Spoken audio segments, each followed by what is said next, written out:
أعوذ بالله من الشيطان الرجيم. بسم الله الرحمن الرحيم. إن الحمد لله نحمده ونستعينه ونستغفره ونتوب إليه ونعوذ بالله من شرور أنفسنا ومن سيئات أعمالنا. من يهده الله فلا مضل له ومن يضلل فلا هادي له. أشهد أن لا إله إلا الله وحده لا شريك له وأشهد أن محمدا عبده ورسوله. أما بعد. يا حي يا قيوم برحمتك أستغيث أصلح لي شأني كله ولا تكلني إلى نفسي طرفة عين. لا إله إلا أنت سبحانك إني كنت من الظالمين. السلام عليكم ورحمة الله وبركاته. Apa khabar semua, sihat? Alhamdulillah, thumma alhamdulillah, kita bersyukur kepada Allah Subhanahu wa taala dengan limpah inayah, pertolongan dan hidayah yang Allah Taala kurnia bekal buat kita malam hari penuh barakah ini. Dapat sama-sama kita berhimpun di Dewan Baitul Salam ini untuk kita mempelajari kalamullah.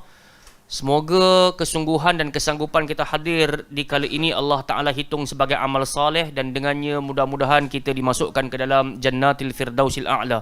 Amin ya Rabbal Alamin. Fa insya-Allah sebagaimana biasa sebelum kita membacakan Al-Quranul Karim, kita akan sama-sama mempelajari ilmu tajwid yang mana hari ini kita akan sampai ataupun sambung kepada muka surat 77. Muka surat 77 yang bawah sekali itu, yang nombor 2 adalah mad iwad. Cuba sebut sekali. Mad iwad. So iwad ni maksud dia apa? Mad gantian. Tapi saya sangat gembira kalau kita buat sedikit ulangan berkenaan dengan mad silah, yang mana mad silah itu maksud dia mad apa? Mad bersambung. Yang mana mad bersambung ni terpecah kepada dua bahagian. Satunya mad silah qasirah dan yang kedua mad silah tawilah. Jadi mad silah qasirah ini dia dibaca dua harakat ketika disambung, dan ketika mana kita nak berhenti padanya kita tak bunyikan ya tersebut. Contohnya macam kita dapat tengok dekat situ, bala inna rabbahu kana bihi basira. Cuba sebut sekali.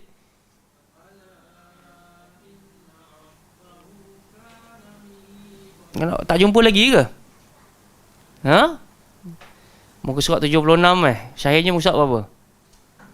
76 juga. Sama. Saya tengah buat ulangan berkenaan dengan maksilah ni supaya kita dapat manfaat. Baik, dekat sini ada dua maksilah. Mak Amar duduk kat abang ni, abang pun tanya.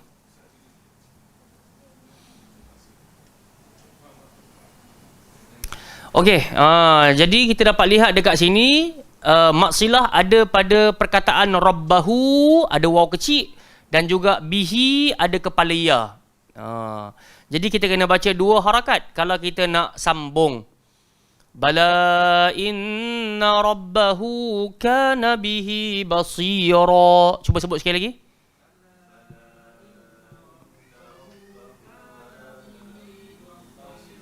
Tapi kalau kita nak berhenti dekat rabbahu tu, kita nak berhenti macam mana? Rabbah. Sama juga dengan kana bihi. Kalau kita nak berhenti, kita berhenti macam mana? Kana bih. Okey, itu maksilah qasirah. Dan yang keduanya adalah maksilah tawilah yang kita dapat tengok contoh dia dekat bawah tu. Wa kafa bihi ithman mubina. Cuba sebut.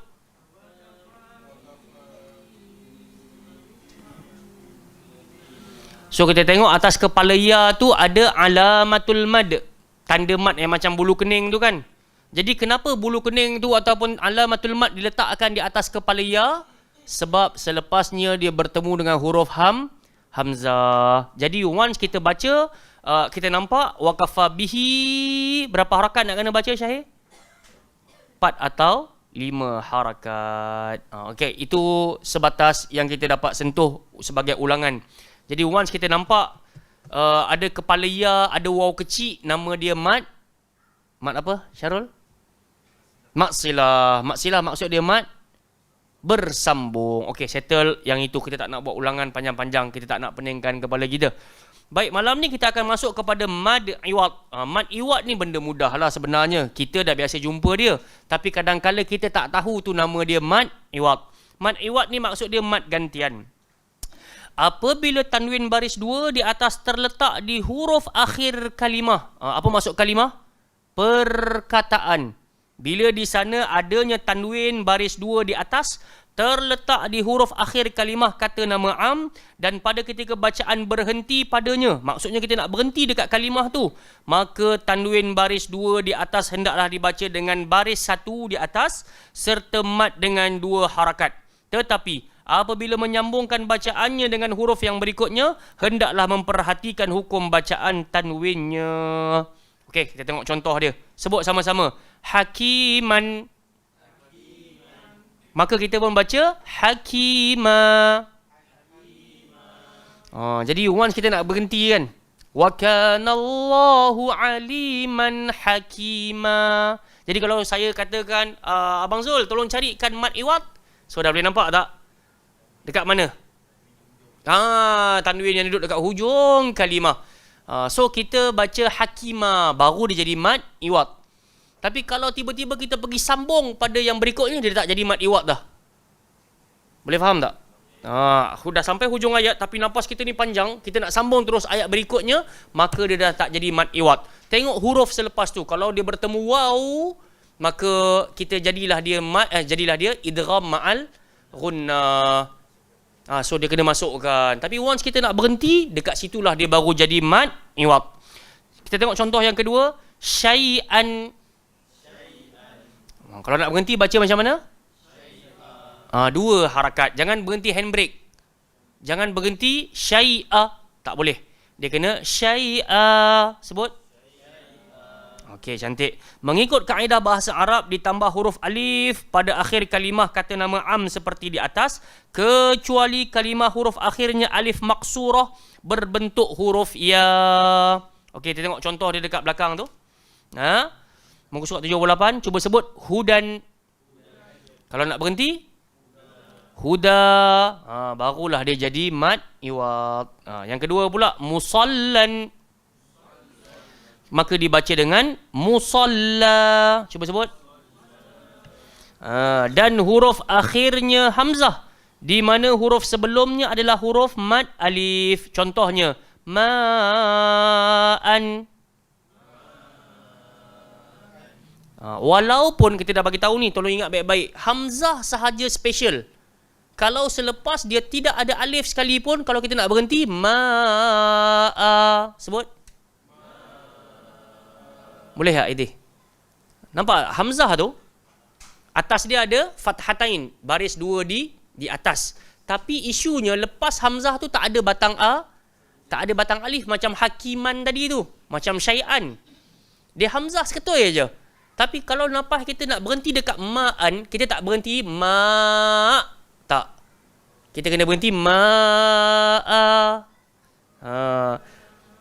Sama juga dengan perkataan berikutnya, haba'a. Nisa'a.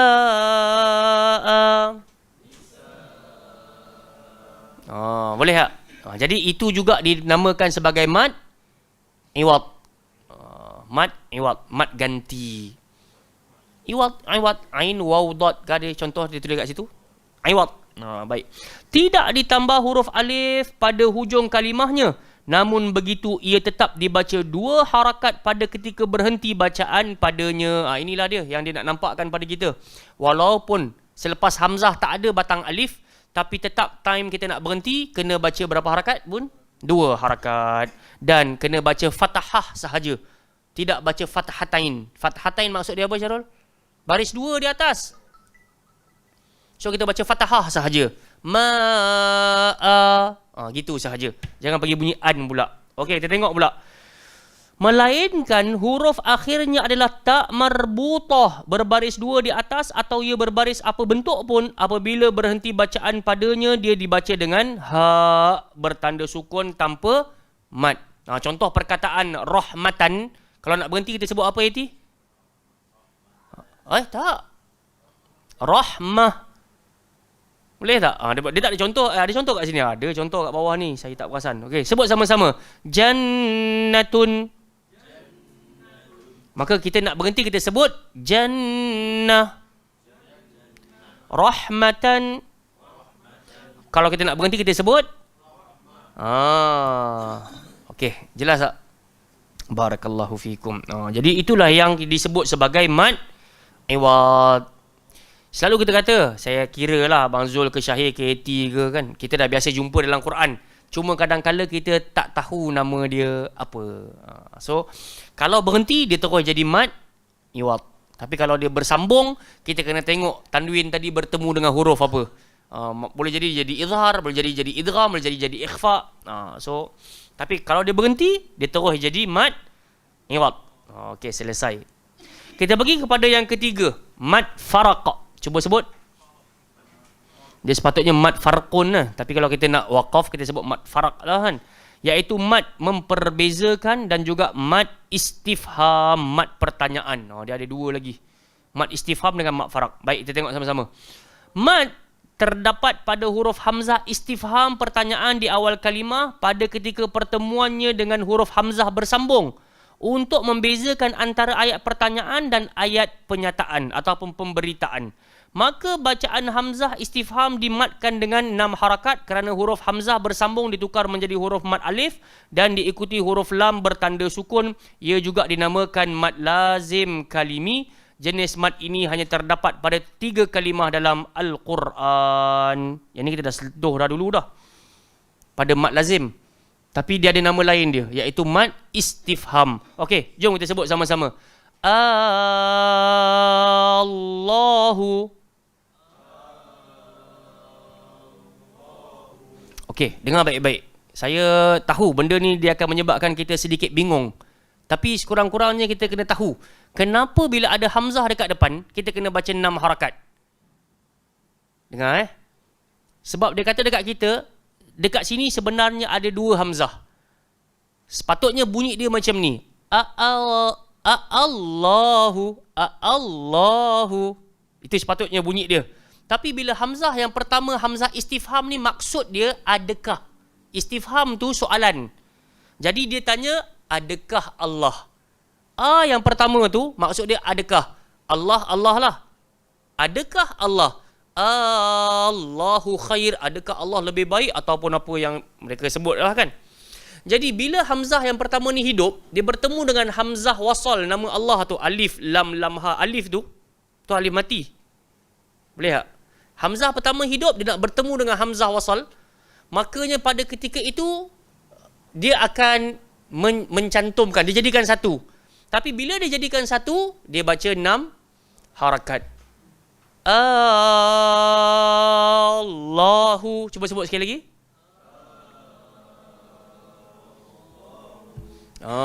So begitu cara baca dia. Jangan baca Allahu, tak betul. Dia mesti bunyi A sahaja. Allahu. Sekali lagi.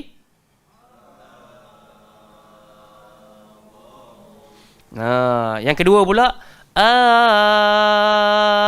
Az-zakaraini.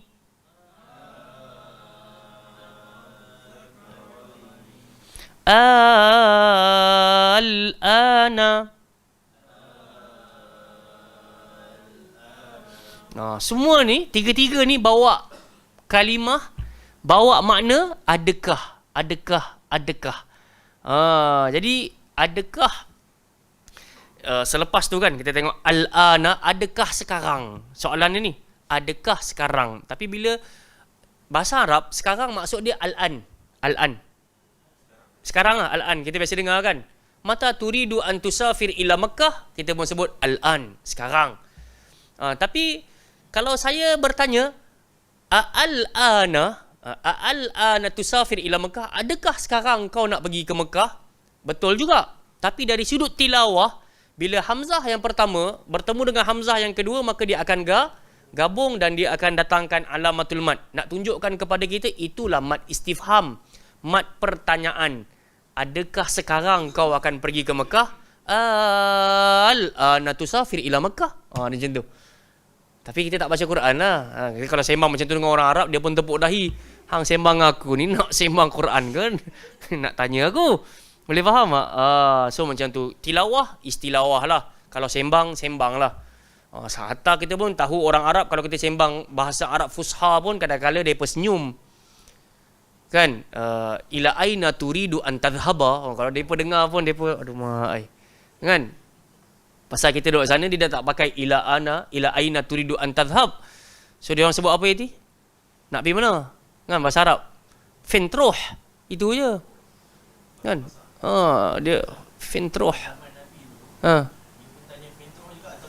Tak fusha lah, fusha. Sebab tu semua hadis Nabi fusha. Semua hadis Nabi fusha, baku. Fusha tu baku. Tapi dalam waktu yang sama Nabi tidak menolak bahasa kampung. Sebab antara satu dalilnya ketika dalam peperangan Khandaq kan semua orang sejuk. Lepas tu makanan terputus. Jadi bila sahabat-sahabat Nabi ni lapar sangat, depa pergi dekat Nabi, depa pun angkat baju. Bila angkat baju tengok perut depa ada batu diikat. Jadi bila Nabi tengok tu, Nabi pun angkat baju Nabi, ada 2 ketui batu. Depa seketui je. Nabi ada 2 ketui. Jadi ada seorang sahabat bernama Jabir. Dia tengok Nabi begitu, ada batu kat perut, dia tak sampai hati, dia balik rumah, dia cakap kat isteri dia, bagi Nabi makan apa yang ada kita ada. Dia kata kita cuma ada anak kambing ke. Maka dia kata engkau sembelih.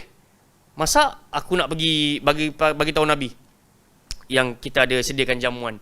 Jadi Jabir ni waktu isteri dah sembelih, ini juga dalil perempuan boleh sembelih binatang lah. Kan? Jadi Jabir pergi dekat Nabi, Jabir bisik, "Ya Rasulullah, datang rumah aku pasal apa ada sedikit jamuan." Jadi bila Nabi SAW dengar Jabir bisik, Nabi pun panjat atas batu dan Nabi pun menjerit. Kan Nabi kata, "Jom ramai-ramai kita pergi ke rumah Jabir."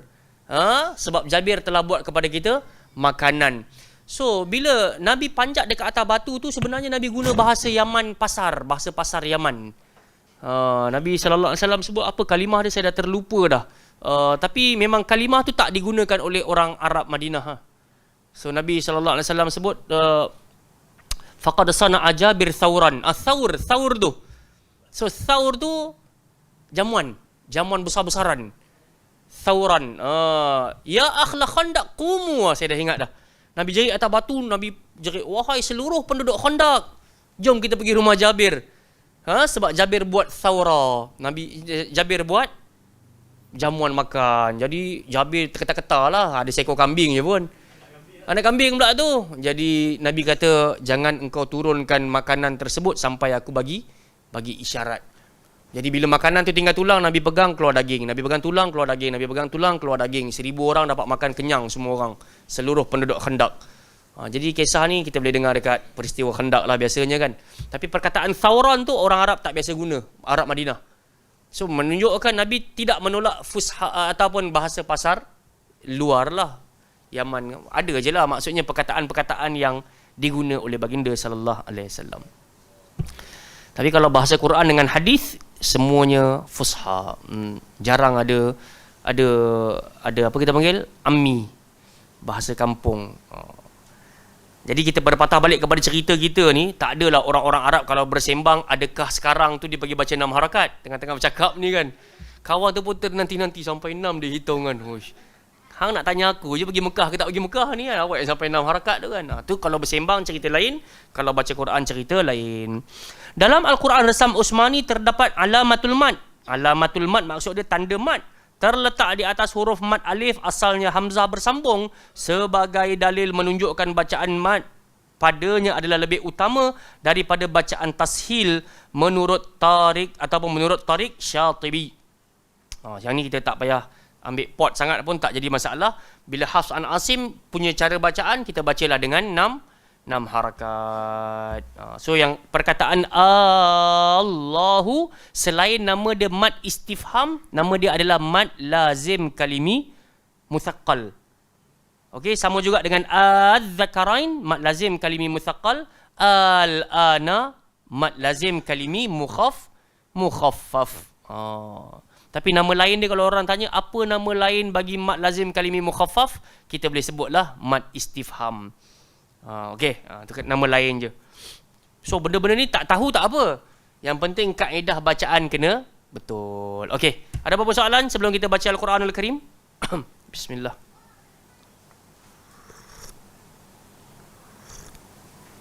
Okey, kalau tak ada apa-apa, insya-Allah kita berhenti dan minggu hadapan kita akan sambung pada mad tamkin.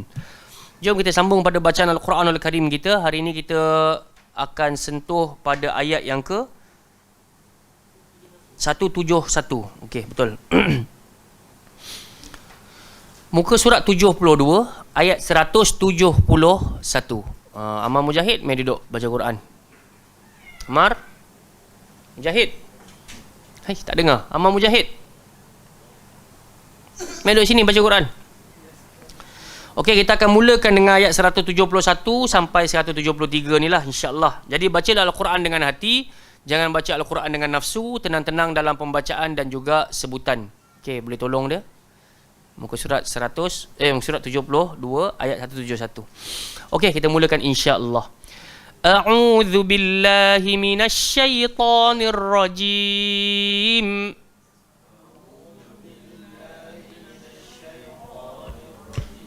Okay, saya suka nak ingatkan kembali bagi hak-hak huruf, hamzah dia keluar dekat mana, ain keluar dekat mana, supaya kita tahu dan kita baca dengan bacaan yang tepat.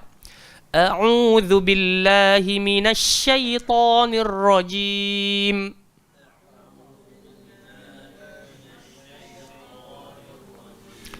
Yastabshiruna bi ni'matin minallahi wa fadlin wa anna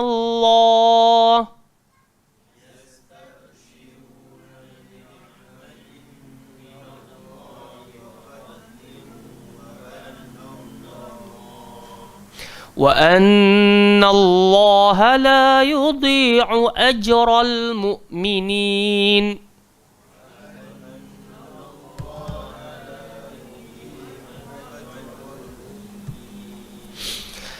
الذين استجابوا لله والرسول من بعد ما أصابهم القرح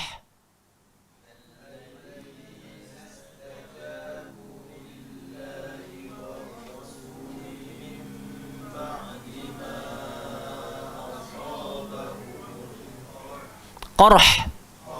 Dia kena ha pedas ni. Dia bukan ha simpul, bukan qarh. Qarh. Lilladzina ahsanu minhum wattaqau ajrun azim.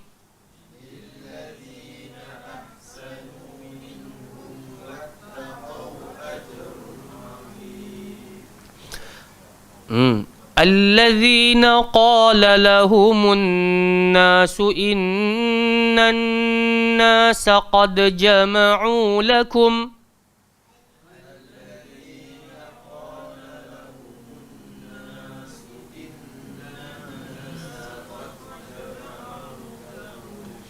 إن الناس قد جمعوا لكم فاخشوهم فزادهم إيمانا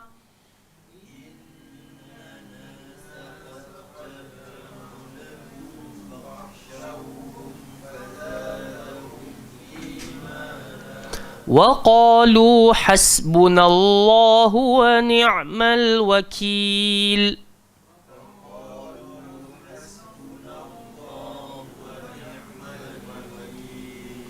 Okey, jadi setiap orang kita suka nak dengar baca 3 ayat ini. Silakan mula, Bun.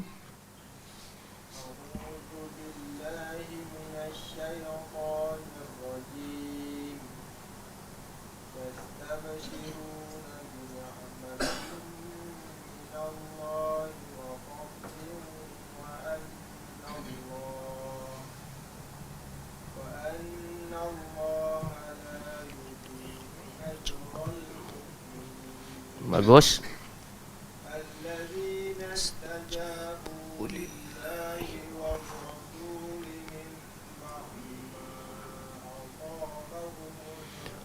Okey, yang pertama mim biar panjang sedikit lagi. Kemudian asabahumul qarh, huruf sad tu terbaik, hamzah jangan terikut. Jangan oso, dia mesti aso. Okey, sekali lagi.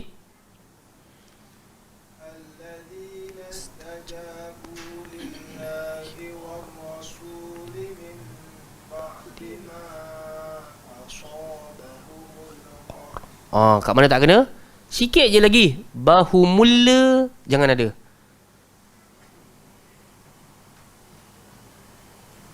Ambil min ba'dima pun boleh.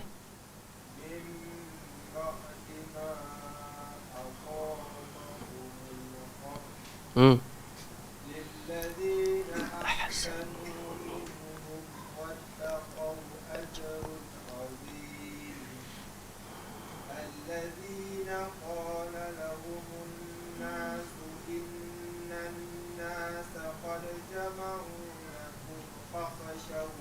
Fakh tak betul. Diam sahaja. Fakhshawhum. Innan nasa.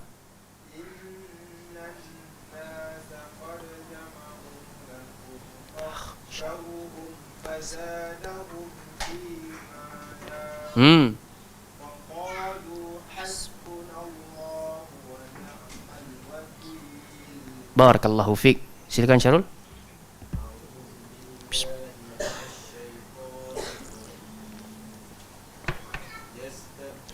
Yastab.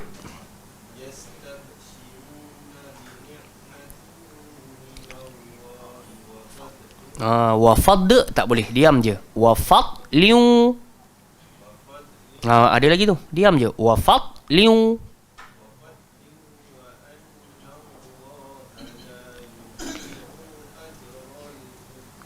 Okey, tak boleh panjang pasal selepas tu tak ada waw. Jadi kena baca laju. La yudhi'u ajral mu'minin.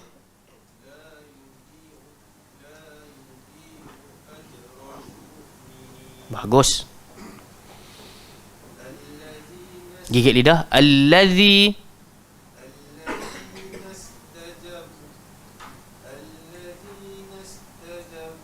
Ada alif kat situ. 2 harakat.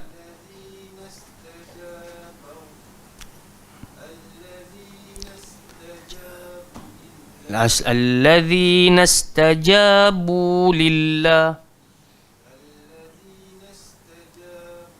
Bu 2 harakat. Ada waw kat situ, kena 2 harakat. Bu lillah.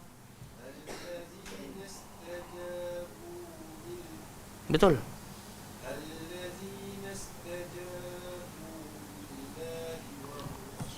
War rasul.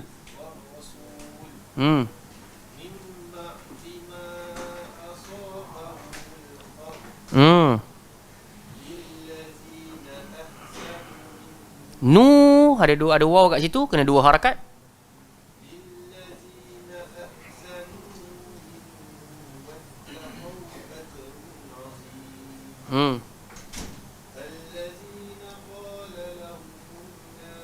Dengung, jaga. Lahumun nasu innan nasa.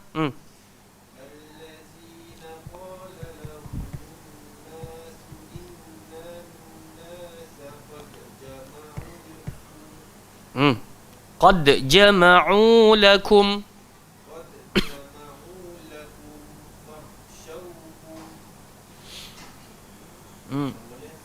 Boleh?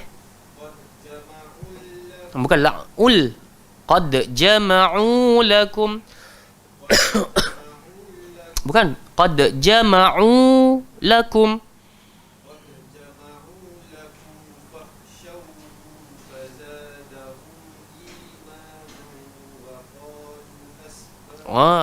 Syarul kena selalu nampak waw tu je.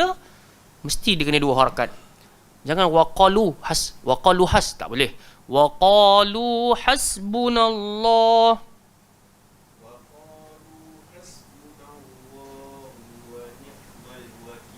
Okay, barakallahu fiikum.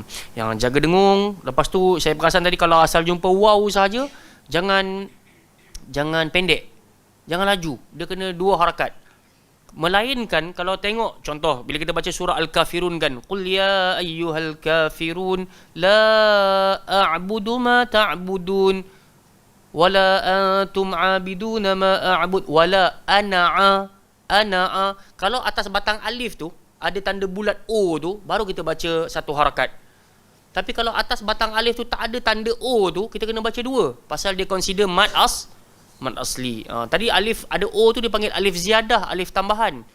Jadi kalau dekat sini pula atas waw tu tak ada apa-apa. Bawah pun tak ada apa-apa. Sebelum dia pula berbaris depan. Qalu, tengok lam tu baris depan. Lu. Jadi tak boleh baca satu harakat. Kena baca dua harakat. Consider mad asli. So mad asli tak boleh kurang dua harakat, tak boleh lebih dua harakat. Barakallahu fiq. Jadi silakan. Ji, kita minta ni.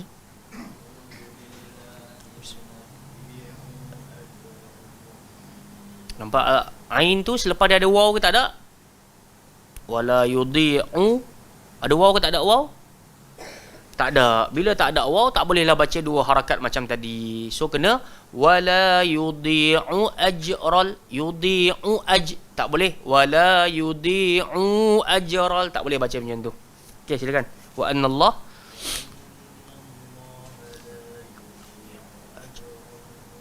bagus. Kat situ ada waw pula. So kena dua harakat.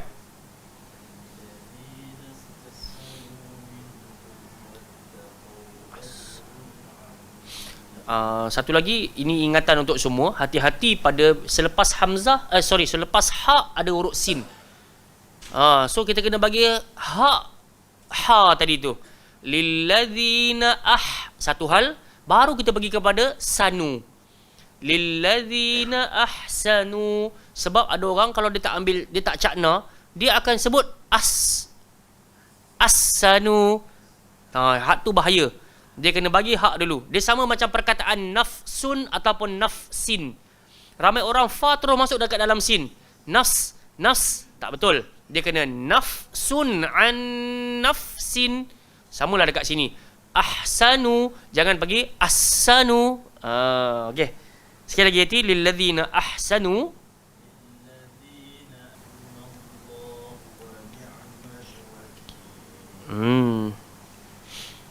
Bila kita sebut nama Allah, lafzul jalalah, so kita biar dia cukup dua harakat sudah.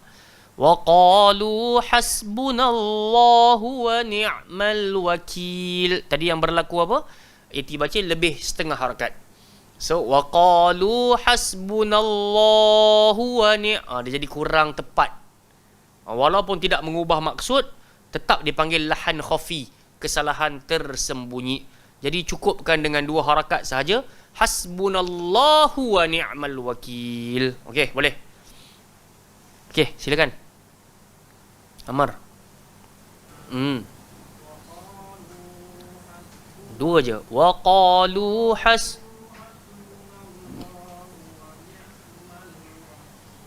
Okey, bagus. Masya Allah, barakallahu fiq. Tinggal lagi yang ni saya buat teguran halus sahaja berkenaan dengan perkataan minasyaitanir rajim. Bila Abang Zul mulakan a'udzubillahi minash, so kita nak bagi ingat pada semua juga, nun sifat dia istifal. Istifal maksud dia nipis. Dia tak boleh baca mino. So jangan terkesan dengan shin yang kebiasaannya orang akan muncung mulut. So kita dah sebut huruf shin bukan keluar dekat bibir, huruf shin keluar dekat tengah lidah, langgar langit atas. Jadi dia punya bunyi minash dan dia bukan minosh. So dia minash. So hati-hati bila kita sebut a'udzubillahi minash, bunyi dia mesti na, dia tak akan bunyi no. So hati-hati. Itu untuk semua sekali, insya-Allah. Barakallahu fiik. Baik, muslimat, fadhali.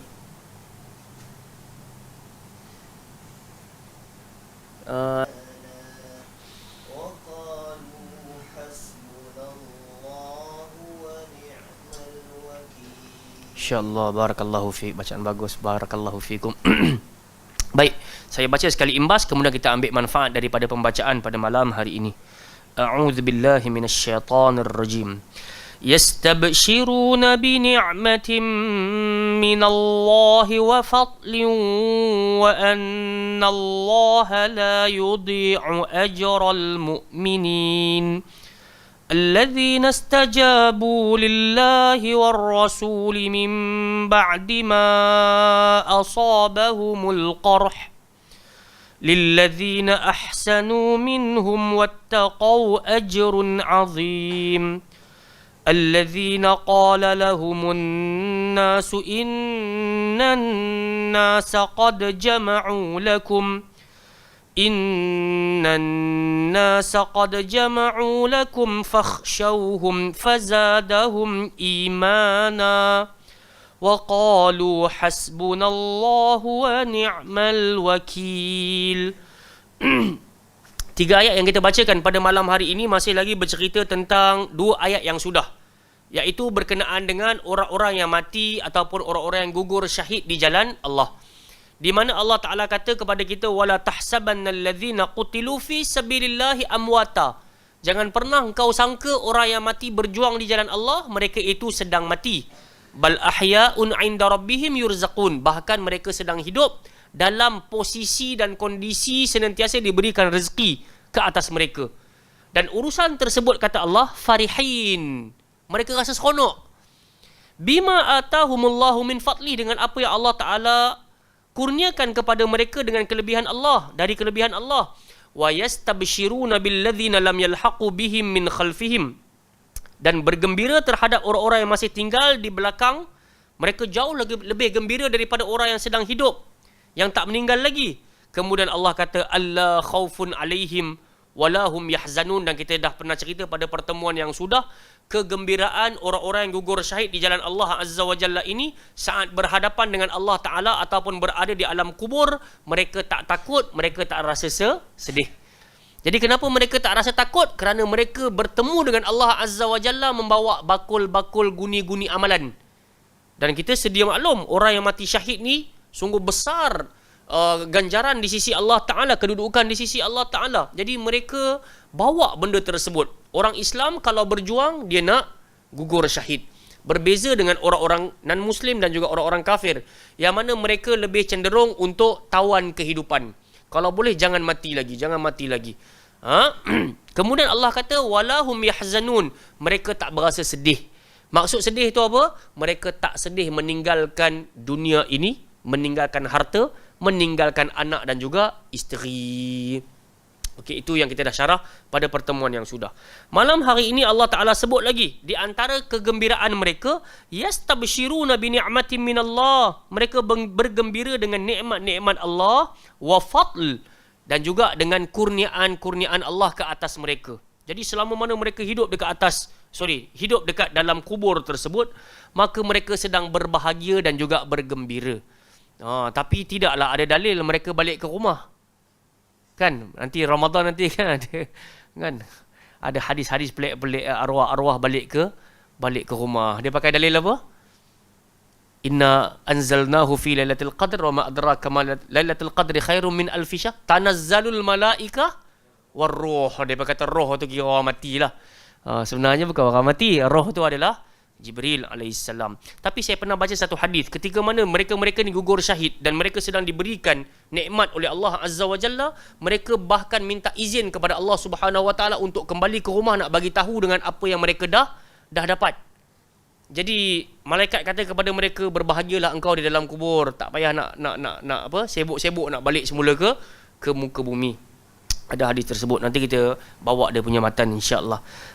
Baik, so nak bagi tahu orang-orang yang gugur syahid, mereka sedang berbahagia dengan nikmat dan kurniaan Allah Ta'ala, dan Allah Ta'ala sebut wa annallaha la yudhi'u ajral mu'minin, dan sesungguhnya Allah Subhanahu wa Ta'ala tidak pernah menyia-nyiakan pahala orang-orang yang beriman.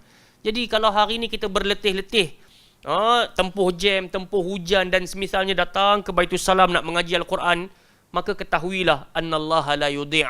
Allah Ta'ala tak akan pernah sia-siakan kesanggupan dan juga pengorbanan kita di kala ini. So berbahagialah kita satu hari nanti, mudah-mudahan insya-Allah. Amin ya rabbal alamin. So Allah Ta'ala cerita lagi siapa dia orang beriman ni? Alladzina stajabu lillahi war rasul. Orang-orang beriman ni yang patut mereka claim aku ni orang beriman, Allah Ta'ala elaborate. Allah kata itulah dia orang-orang yang taat kepada perintah Allah dan kepada perintah Rasul. Jadi bila Allah Ta'ala hantar Nabi, suruh ajar kepada kita zikir begini, kita peganglah zikir Nabi.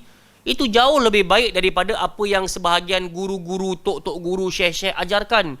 Walaupun mereka claim mereka itu adalah guru-guru mursyid dari sudut kebatinan, tasawuf, sufi, tarikat dan semisalnya, mana lebih tinggi kedudukan dengan yang diajarkan oleh Nabi? Pastilah yang diajarkan oleh Nabi sallallahu alaihi wasallam jauh lebih tinggi dan lebih utama. Kerana itu Allah Ta'ala sebut dalam ayat ini, alladzina stajabu lillahi war rasul. Orang beriman itu adalah orang yang taat kepada perintah Allah dan apa yang dibawa oleh Rasul mim ba'di ma asabahumul qarh.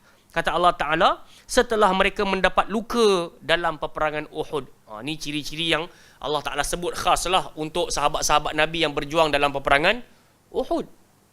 Untuk kita yang berada di akhir zaman ni yang tak sempat menyertai apa-apa peperangan dengan Nabi SAW, maka kita kena taat pada perintah Allah dan Rasul. Maka dengan jalan itu kita sedang membantu agama Allah dan membantu menegakkan sunnah Rasul SAW.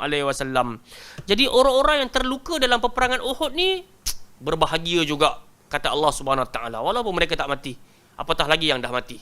Tayyib. Lilladzina ahsanu minhum wattaqau ajrun azim. Orang-orang yang berbuat kebaikan dan bertakwa antara mereka pastilah mendapatkan pahala yang sangat-sangat besar.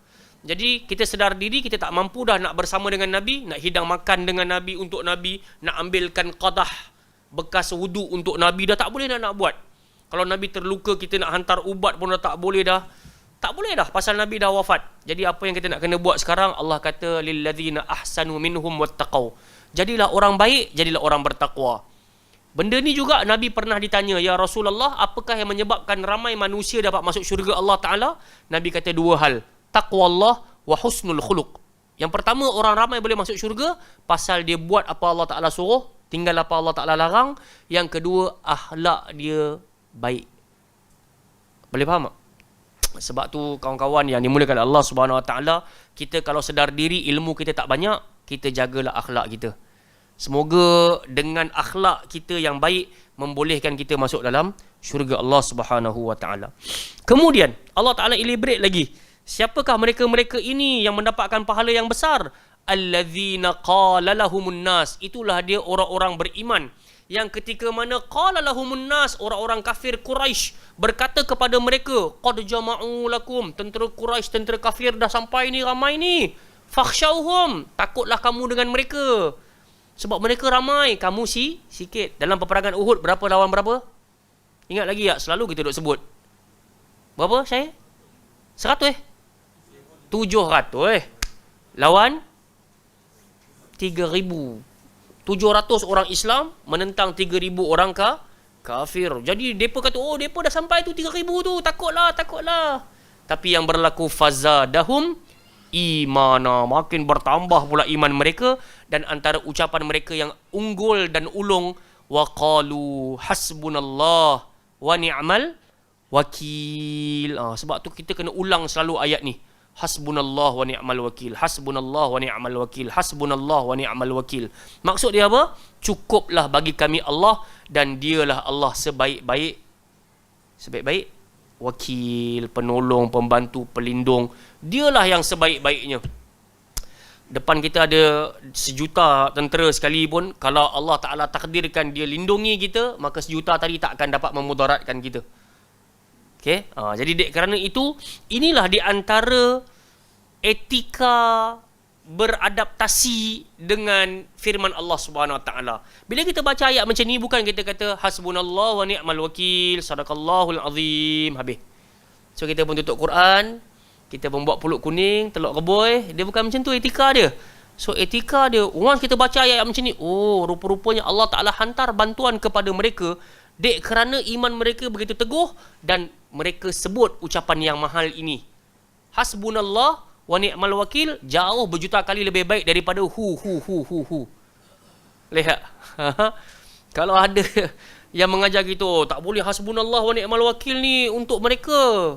Mereka kuat, kita ni akhir zaman lemah. Kita kena ajar hu je. Tak jadi lagu tu. Tak boleh. So kita nak kena buat apa? Hasbunallah wa ni'mal wakil. So boleh ubah-ubah lagi, la haula wala quwata illa billah. Banyak benda Nabi tinggalkan kat kita. Baik, kalau kita tengok dekat bawah sekali tu dalam Quran kita ni, dikatakan daripada Abi Bakrah radhiyallahu anhu bahawasanya Rasul sallallahu alaihi wasallam berdoa ketika ditimpa bencana. So Nabi baca doa apa? Allahumma rahmataka arju fala takilni ila nafsi tarfata ain waslih li sya'ni kullah la ilaha illa anta. Ini pun variasi doa yang kita selalu baca, ya hayyu ya qayyum bi rahmatika astaghith. Tapi Nabi olah, Nabi nak ajar kepada kita, boleh nak olah doa, tapi yang terbaik ikut olahan Nabi lah. Jangan kita pergi olah sendiri hu ha tu. pun tak jadi. So yang ini, Allahumma rahmataka arju. Kita faham apa kita minta. Ya Allah, ya Tuhanku, hanya rahmat Engkau yang aku arju, aku harap. Fala takilni ila nafsi tarfata ain. Janganlah Engkau menyerahkan kepada diriku sendiri walaupun hanya sekelip mata. Wa aslih li sya'ni kullah. Perbaikilah keseluruhan urusan kehidupanku secara total. La ilaha illa ant. Tidak ada ilah yang berhak diibadahi kecuali Engkau. Okey, wallahu taala alam. Jadi insya-Allah pada pertemuan yang akan datang minggu hadapan, insya-Allah kita akan sambung pada muka surat 73 ayat 174. Yang baik pastilah dan pastinya datang daripada Allah, dan yang lemah pastilah datang daripada saya dalam menyampaikan. Subhanakallahumma wa bihamdika asyhadu an la ilaha illa anta astaghfiruka wa atubu ilaik. Sallallahu ala nabiyina Muhammad wa ala alihi wasahbihi wa baraka wasallam. Assalamualaikum warahmatullahi wabarakatuh. Siapa azan? Amar Mujahid, sini. Meh Amar.